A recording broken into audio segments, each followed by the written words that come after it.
What's up guys, we're here at POWERTUNE and today is actually my final day. I was going to be hanging around a little bit longer, but I'm going to get home, so I've got some work to do on the RBM3 and the parts aren't going to be here this week to go testing with. So for the final video, this is probably going to be my most favourite.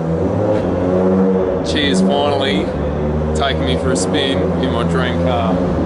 So I'm literally going to explain everything that POWERTUNE Australia has done to this street 34 GTR, and honestly it's the ultimate package. So everything that's been done has been done in-house. You can literally drive in with a stock 34 and you roll out with this thing right here.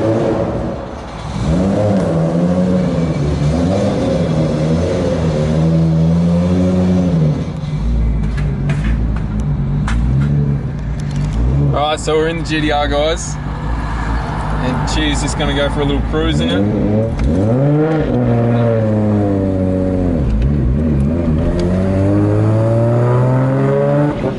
Who's that?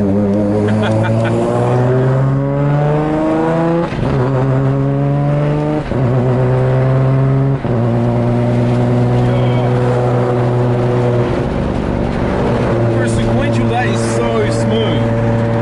Like, what sequential is that? OS 88. So OS geeking, just 6-speed sequential. Yeah. Yep. Has it got shift cut? Yeah, that's a straight gauge there. Yep. Those two systems on.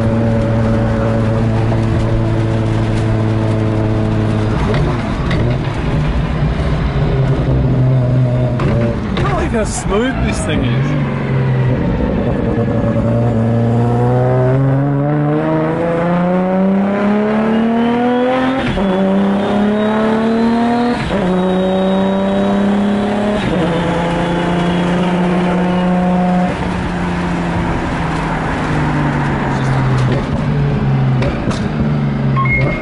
That's not revving it down.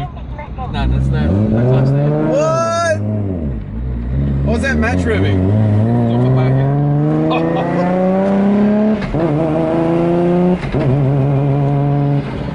Oh man.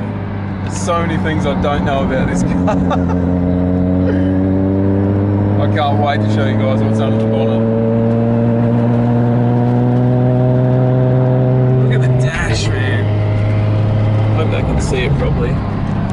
It's glary. Right, so what ECU's in this jet? I take M150. M150. Has it got a PDM or anything like that? No. It's got it actually runs a custom firmware for GTR. Oh, so this is like a plug and play almost? No, this actually got it's got a full rewire. We actually rewired the whole engine loop of this car. All the connectors are all like booted, so it's a full sealed loop, this one. Yeah. So this one we actually tried to implement everything into the harness that we could actually think of for future, I guess, how can I say, future, you know, like changes. Yep. So we tried to sort of accommodate everything in this loop so we never have to open it again.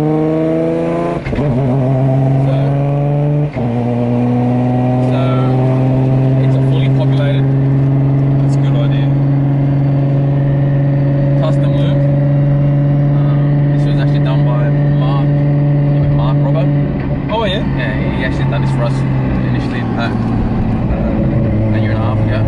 Yeah, right. Yeah, so it's got all the connections on this. Actually, we use auto sport connectors on this car. Yep. Just to I guess that one level up all your connections. So when I say this is, sorry, yeah, same as the RBM3. So when I say this is a street car, guys, it literally has like everything's legal, right? Emissions. Yeah, this car's actually engineered in Sydney, so it's gone through the IM240 test, the emissions test. So it's literally street legal. Yes, this is actually everything in this car is 100% legal. Wow. Have you run it down the quarter mile?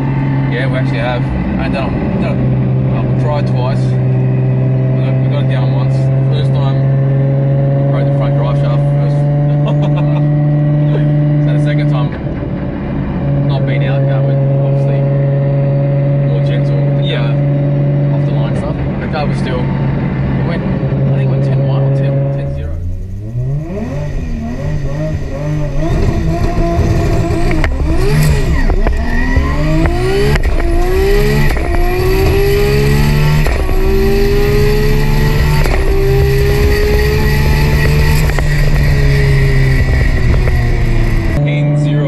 On street tyres?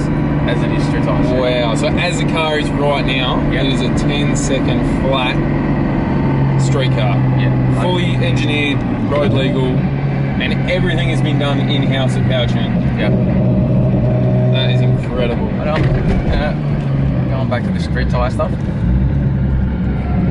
reason why I want to do it on the street tyres, you have to do it on the street tyres, is the owner of this car is not going to get to the track and jack it up and change tyres. Yeah. You know what I mean? He wants to, as he drives it every day, is what I can do. Oh, this thing is incredible. The car wasn't actually on full power too, obviously with not being our car. It was just to get it down there, see what it potentially could do. With obviously the owner's approval. Far out. So let's talk about power then. How much power has this package basically shown so far? Like at its highest potential? This is estimated 1,050 on, I think it was 39 or 38 psi. I can't remember exactly. Wait, is that 1,000 at the wheels? Yeah, the wheels, yeah. Holy hell, so that's like 250 more horsepower than the RBM3. And that's it. I don't know if it's, I actually don't know if there's a difference. Did you do it with rear wheels or all wheel? No, we actually put this on the hub dyno. Yep. The rear wheels. Yep. I just want the accuracy. I'm using a hub dyno. I can't get over this. Watch this, guys. No foot.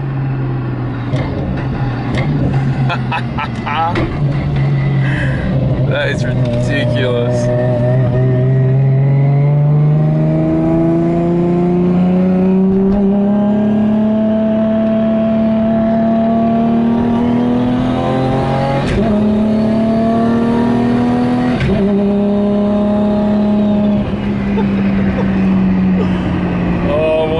So bad.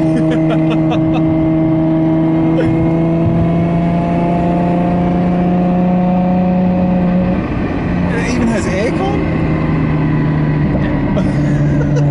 As if it would, isn't it? Yeah, I know, but it's just like, you just feel like you're in a, you know, something ridiculous. Well, it is.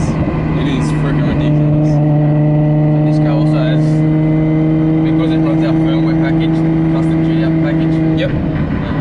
It also has cruise control. Oh, really? Yeah. That's because it's got a drive-by-wire throttle. Oh, electric throttle. Yeah. Yep. It gives you that option to do it.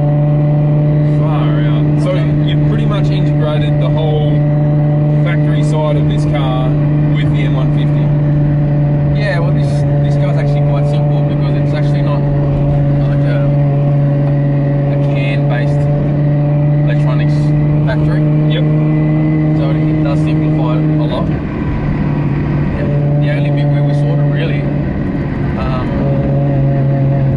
mixed with the factory car is actually four-wheel drive system. Which, we can actually change with the M1 ECU as well. Oh, so the power delivery from the back. Yeah. Yep.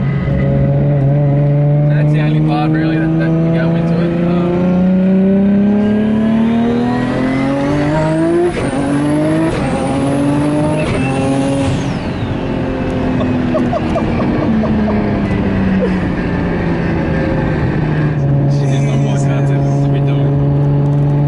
Man, and that's like short shifting and everything. It just hauls ass, eh?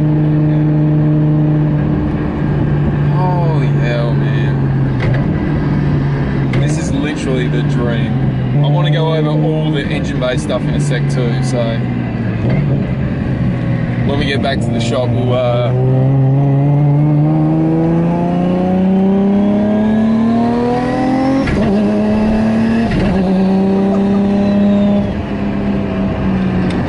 back to the shop, we'll get you to explain the engine side of things.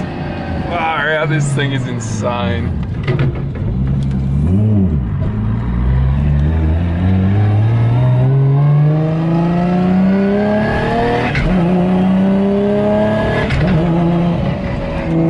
Got the adjustable exhaust as well. So. Oh yeah. Have you been in a car one of these? No. So, We literally just. What is it? What's the exhaust thing called? a Varex muffler. So it's got a Varex muffler on it. She just hit the button and now it's dead quiet. Oh, this is so good. That's ridiculous. So now you can just cruise on the highway as if it's just a street stock GTR. Man, this thing literally has everything. So when we actually started building this car, we always want to keep the GTR DNA. Yep. So that means not molesting it in ways that takes away that, you know, when you hop inside the car, you actually want to feel it's a GTR. Yep. So that was a big thing in building this car. Like it wasn't go to the catalogue and get this part, this part, this part. We wanted to use all the stuff that we learned from building GTRs over the years.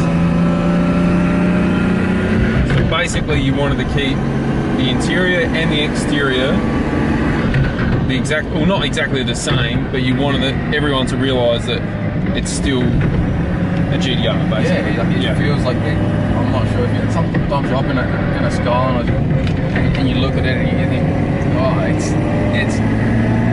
it's lost that GTR. Yeah, we lost it. Yep. So, I totally understand. So like even that, just trying to keep that. Like, instead of putting it into the cluster. So this is the original? No, the original one's like that tall. Oh, it's no. funny. So this is a modified. So it's actually modified from the custom, from the original one to fit C127. Yeah, right. But So in case color matching, everything we tried to make it look like it actually come out with it, like, you know, in today's time. So the technology in this car is obviously 2019 technology. Yeah. But it still looks. It looks like it came in from that era. Yep. Like the way it was fitted up and stuff. Yeah. So then, as for the outside, you've obviously kept all the suspension Japanese. Yeah. All the arms Japanese. Yeah. That was another thing. So yeah, this is a R34 V-Spec 2. Yep. When you guys see all the outside shots, and especially when you see the engine bay shot, you'll be blown away. It does run hot, even like a factory GTR, eh? The reason why it runs a little bit hotter than the oil tank is it actually this block's actually a big brownfield. Oh really? Yeah. Serious? Yeah. It's got the bottom half of it is actually some ground now. Because it's still the original block? No, all these original stuff is kept in separate. So all these original engines, every component, cross member, but everything is actually kept so that it's matching. Yeah. Transmission, power steering pump, alternator, you name it, it's all kept, and then it's separate. Wow. So if this car, yeah. So we just pretty much dropped the whole back out. So dropped the whole engine gearbox out. You know how they fit it in the factory? Yep. It goes up like that? Yep. So we've just pulled everything out, kept everything with it, and that goes actually going to a display that Diana has, yeah. Far out. So that, yeah, when it comes to the day that he either wants to put everything back to factory or sell it, or yeah, if he ever sells it, like, man, I'm pretty sure that it would stay set up, but the next person, if it was to happen, was to get it, there's a matching set of engine numbers and everything that belong to this car. That is incredible. Yeah, that's again part of the, you know, the build. What we wanted to achieve was have something there that still keeps that, that GTR, like that belongs to that. Yeah. You know, they came out with whatever 200. So when you had this customer come to you and say, what'd they say when they wanted you to build this? Like, did they come in and just say, oh, I want to build a GTR, or they come in and say, look, I want to build the ultimate GTR? Because this thing is ridiculous. Like, we tried to buy a car for a while. He found us because he's seen one of the cars that were built. yep. And he he was a passenger in one of the cars, and he loved the power. I think I can't remember if it was me or him who described the word keeping the DNA, just keeping that GTR feel. Yep. But that's what he wanted, to be a high horsepower car, fast, that still had that GTR original feel. Full street. Yeah, To be, like no hassles. It's easy. Like, as you can see, there's no cage. There's nothing. You got, it's just all street spec, pure GTR, but with 1,000 horsepower and a sequential. Oh man! So it almost sounds like this guy or the customer that owns this car has come into the shop or contacted Chia the exact same way and reason I did, and I think that's just a testament to POWERTUNE. You know, like, it's the exact same reason. He come to you, the exact same reason I come to you, and I think it's time that we showed you guys everything that's been done to this car on the outside, underneath, because it is, honestly, it is amazing. And full credit to you and your team, Chia, because it is amazing, isn't it? You got to agree. Yeah, man, I love this car. I love this car. I feel blessed that I can, have the opportunity to build it. Yeah, really. Nah, awesome work, buddy. All right, let's check this thing out. Actually, no, there's one thing I didn't show you yet, which it's not finished. Alright, so recently I had a rally dial, Motek rally dial, but it didn't work out too well. It's a bit too big and didn't really suit it. But so we ended up moving it to a keypad. It's not numbered yet, but obviously we've got to put our stickers and stuff onto it. Yeah. And what does that do? So he's going to be able to turn the cruise control on and off from here. Is one of them. Change the launch RPM settings, traction strategies, Jesus. speed limit, the four-wheel drive. Adjustability. Yeah. What else can we do through here? 10 or 15 different things we can actually set inside the Motek as a driver. What do they call it? Driver switch. Yep. So that he can obviously customize the way he wants to drive it. The throttle response is another one. You can adjust that? Yeah, this is because electronic throttle. Oh, yeah, okay. Yeah, so we can do that. There are different strategies if he wants the idle smooth or not smooth. Yeah. So what about, I've seen you do some stuff with this camera. I mean, not camera, this screen. I'll show the camera on this You gotta, whoa! You gotta start that again.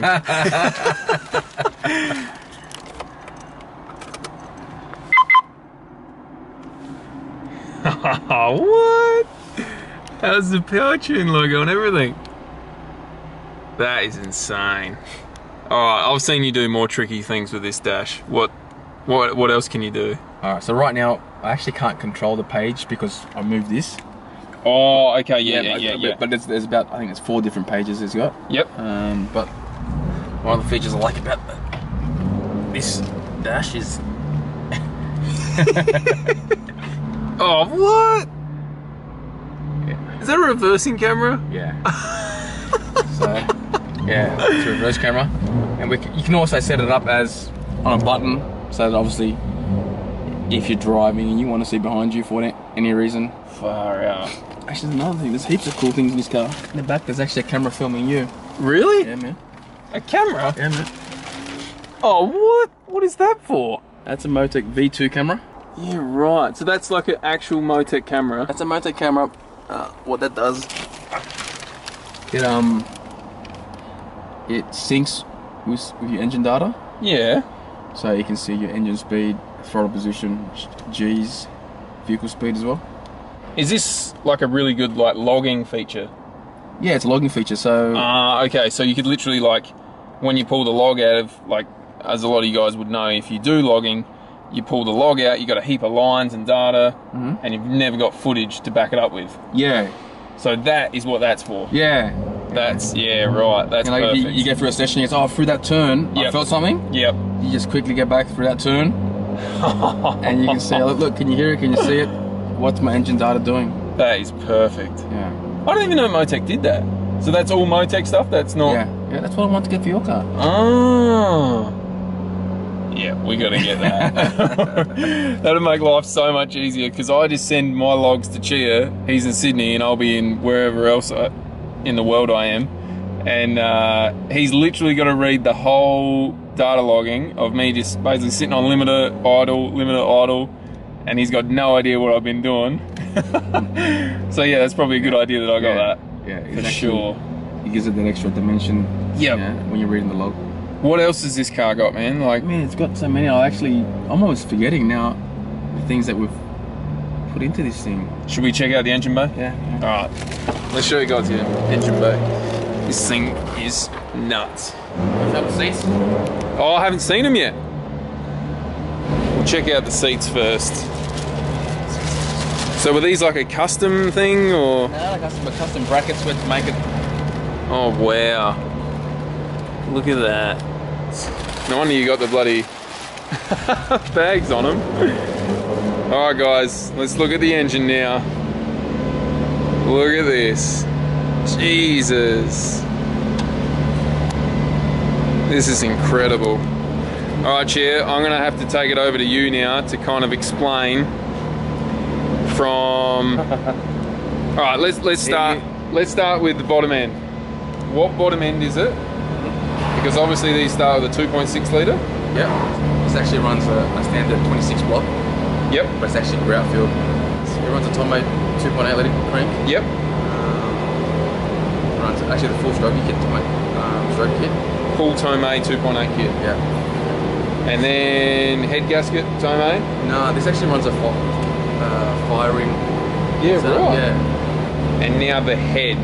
I'm even curious about this. So the head, obviously we know mine runs a shimless bucket setup. Yeah, so this is same as yours in that sense. Yep. So same style valves and shimless buckets, I guess. Yep. But this is the same thing, so it's a CNC ported head. Yep. It's actually got beryllium valve seats as well.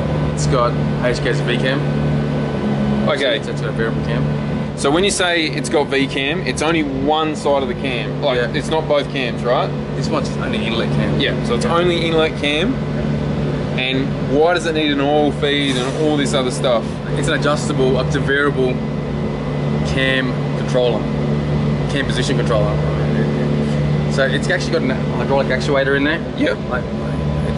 So is it like variable, like VCT? Yeah. Like on the RB25 and... It's like that, yep. But VCT only goes on off, so it will move it, I think it is 30 degrees, and it just goes from 0 to 30 degrees advance. Yep. Well, this actually can vary from 0 to 50 degree in one degree increments. So far out.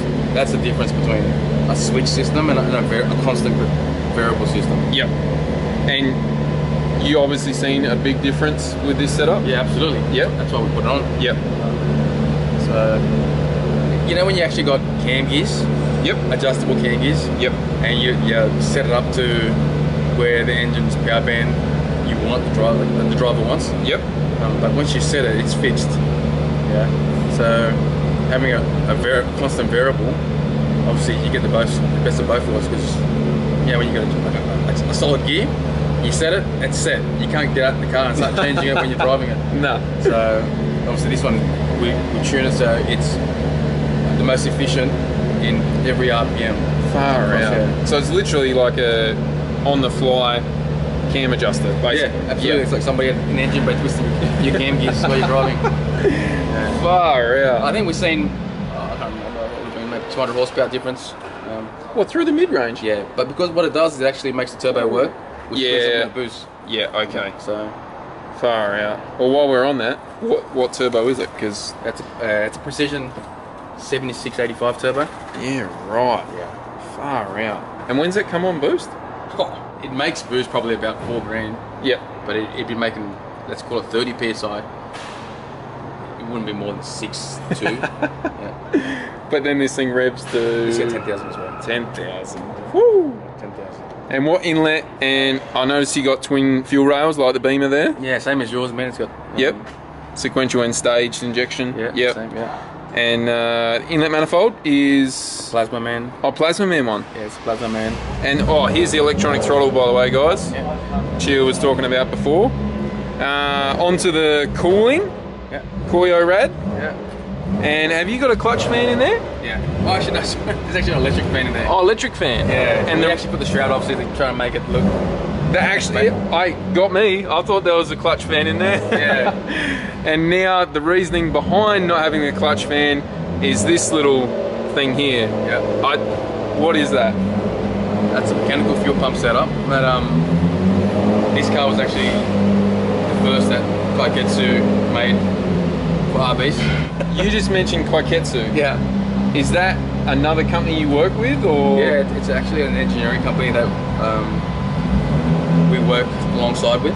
Yeah, right. Yeah. And what, they made the pump, or they made No, they actually designed the bracket system to support the pump. Yeah, right. Because where's your trigger kit now? That the trigger kit's actually pretty clever. It actually sits underneath the pump. Wow. If you look through here, you actually see that little red thing there. Oh, there it is. Yeah, so if you guys see on mine, I got this big ugly stick hanging out. And that's tucked away underneath it. Yeah. Wow, so you got a mechanical fuel pump now. Yeah. So that eliminates what, like normally 2 or 3 fuel pumps out of the boot? It'd be 4 at the back. It'd be the intake. Yep. And 3 feed pumps inside surge tank. That's got to push the fuel. Yeah, 2.5, 3 meters. That is incredible. Yeah. I've never seen it on a street car. I don't know if you guys have, but that's... So I'm not sure if you know, we actually got the surge tank underneath the inlet manifold there. What? How the hell did you fit it down there? Yeah. Wait, so... Because we're running drive-by-wire setup, yep. This plenum, all the idle control stuff, everything gets deleted, because all the idle control now is actually through your throttle plate. Ah, okay. An auxiliary air bypass. Yep. So it gives you heaps more room underneath there. Obviously the oil filter has been relocated. Yep. It simplifies it because we're actually able to keep the boot in original, untouched, like put your stuff in type of thing. Jeez. And the 2 feed line, or the 1 feed line, just pops into the surge tank. Oh, of course. And the overflow just gets back into the return.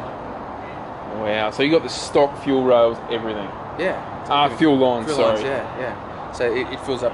It's 2.8 liters. Funny enough, 2.8 liter surge tank. And because obviously the distance from there to there, as it draws, it doesn't actually. It's easier for the pump to work. Far out. You know what I mean? You don't have to. It doesn't have to draw far away.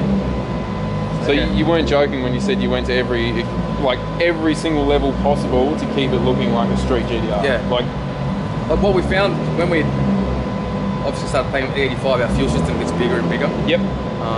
So the fuel system, electric pumps, technology wasn't moving forward in that time with electric pumps. I know today they've got some brushless systems. But back then it was 3 pumps, you know, like 20 amps each, there's 60 odd amps, depending how much boost you run, etc., etc., etc. Yep. We know the struggle in the Beamer. Yeah. And then you know, alternate people coming up with alternators and whatnot, but instead we'll actually got rid of the pumps, which keeps the boot free and all the other benefits you can actually think of. That is incredible, man. Far out. Yeah. We actually monitor surge tank pressure as well. Really? Yeah, just in case. Surge tank level. Wow. Surge tank temperature. We monitor. We monitor fuel temp after this rail as well. So we just want to know how much, obviously being in the engine bay, I wanted to just keep track on how much was this actually getting heated compared to fuel from the back. Yep. But comparing data from surge tanks in the boot and surge tanks in the back, I actually haven't found, I think it's 0.5 degree difference. Wow. Yeah. So it's not like that pump's obviously not heating up the fuel at all. Like far out. It's not heating it up at all. obviously compared to 3 electric pumps, even though it's not in the engine bay, but you've got 3 heaters. Yeah, pretty much, yeah. Because the fuel's actually there to cool the pumps down. Right? Yep. Yeah. Far out. Yeah, this is insane. What? Oh, we didn't actually touch on intake cam. Sorry, exhaust cam. Yeah. Exhaust cam. Yeah. Is that a like off the shelf? Yeah, that's an off-the-shelf item. Yep. So, I mean, we tried to match it obviously with a inlet cam, but no big secrets there. Yeah. And then it's just obviously a plasma man intercooler underneath this carbon ducting here. Yeah. And then, yeah. Runs, all the piping too, like we put some thought into trying to just smooth and reduce pipe loss through all the bends. Yep. So, all the little things like that. Far out. The exhaust system as well. 4-inch system. 4-inch. Yeah, it's 4-inch exhaust system. The whole way through. Yeah.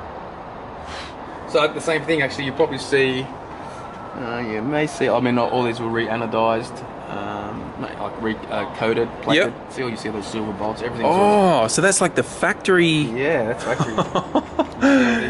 They're all been redone.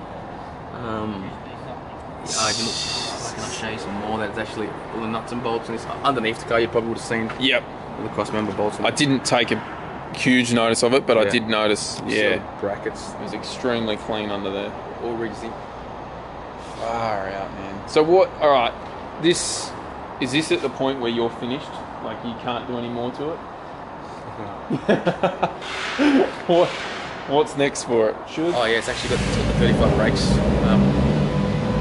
Getting done now, so far out. It's got 35 GTR brakes, new Nismo, limited edition LM GT4. Oh, so you're changing the wheels? Yeah. Yeah, right. And that's purely based on the new brakes not fitting? Yeah. The 35 GTR brakes didn't fit these rims. Far out. They do suit it so well though. God, this car is amazing. So that's pretty much the engine that we've talked about now. If you guys do want to know anything else, just chuck them in the comments, and if I don't know the answer, I'll hit Chia up and see if we can answer the questions for you guys. But what's after the engine, what clutch are you using? This runs, this is something I actually would like to change in future actually. Yeah? Yeah, it runs an OS triple plate clutch. At the time I thought that was the right choice, but since then I've been using carbon clutches from ATS, and they've been really good. It makes that connection with the car. You know, when you're driving it and you just hop in the car and it's got a heavy clutch in it. Yeah. You're driving day-to-day traffic, it's shit. Yeah. Bottom line, I think. Yeah. I mean, I drive cars every day. So that would probably be something I'll change. Yeah, fair enough. Yeah, man. Just it. I've driven a carbon clutch. No, I haven't, so I can't even. Pedal feel like I've had comments because this clutch is like going to hold no way. You hear all these comments, but yeah, it does. So that's another upgrade. Yeah. Hell. And then obviously after the clutch, you got the sequential gearbox, and that's. Oh yeah. So what I did with the sequential gearbox is factory from OS 88. They don't have an actual barrel position sensor. Yeah, right. So how they do it, they actually have switches when it tells the computer when it's in each gear. Yeah? Yeah. So that's not really good for how the Motek wants to control the transmission. Okay.